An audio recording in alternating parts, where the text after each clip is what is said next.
एक जौनपुर नामक गांव के जंगल में टुन्नी चिड़िया रहा करती थी। वह अपने घर में अकेली रहती थी। एक दिन की बात है, एक कालू नाम का कौवा उसके घर के सामने आके बैठ जाता है। उसने आवाज लगाई, घर में कोई है? टुन्नी बाहर आती है। बोलो भाई, क्या काम है? मुझे प्यास लगी है, क्या एक गिलास पानी मिल सकता है? हाँ, क्यों नहीं, अभी लाती हूँ। टुन्नी कौवे को पानी देती है और दोनों बातें करते हैं। टुन्नी और कालू की दोस्ती हो जाती है। कालू दूसरे जंगल में रहता था और वहाँ से रोज टुन्नी से मिलने आने लगा। दोनों ढेर सारी बातें करते और एक दूसरे के साथ समय व्यतीत करते और कई बार भोजन की खोज में भी साथ साथ जाते। एक दिन कालू और टुन्नी भोजन की खोज में निकले। उड़ते उड़ते वे एक गाँव में पहुँचे। वहाँ एक घर की छत पे चटाई पर लाल मिर्च सूख रही थी।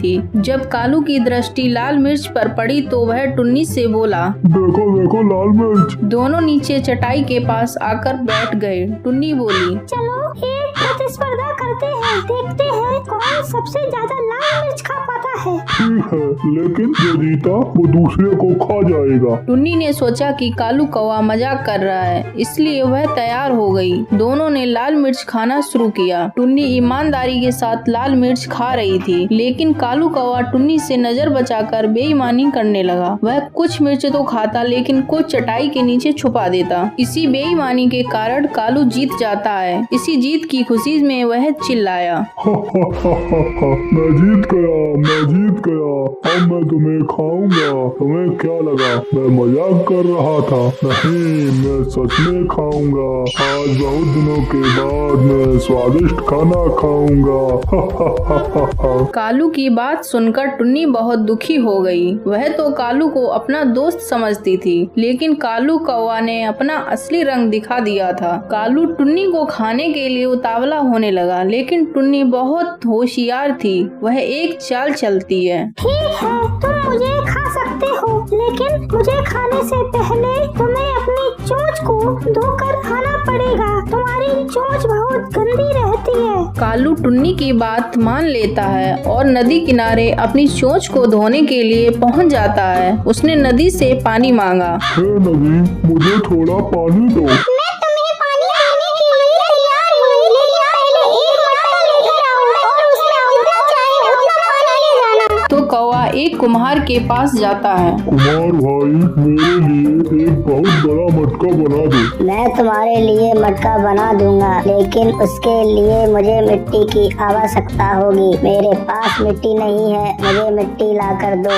तो कालू कौवा उड़ता हुआ एक खेत में पहुंचता है और अपनी चोंच में मिट्टी खोदने ही वाला होता है। तभी धरती से आवाज आती है, पूरी दुनिया जानती है कि तुम कूड़ा और गंदगी खाते हो, इसलिए मैं तुम्हें अनुमति नहीं दूंगी कि तुम मेरी मिट्टी को मारो। इसलिए यदि तुम्हें मिट्टी चाहिए तो कुछ खोदने के लिए औजार लेकर आओ। तब कालू कौवा लोहार के पास जाता है। और भाई, मुझे मिट्टी खोदने के लिए कुछ औजार दे दो।